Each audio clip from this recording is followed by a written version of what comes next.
مکہ والوں نے چاند کے دو ٹکڑے ہوتے دیکھا تو کہا محمد صلی اللہ علیہ وآلہ وسلم نے چاند پر جادو کر دیا۔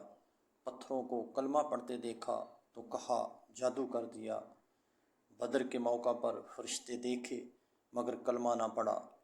جنگ خندق میں شکست کھائی مگر ایمان نہ لایا۔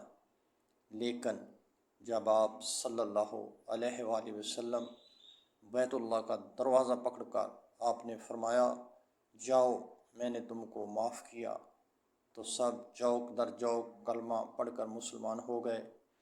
معاف کرنا بہت بڑا عمل ہے۔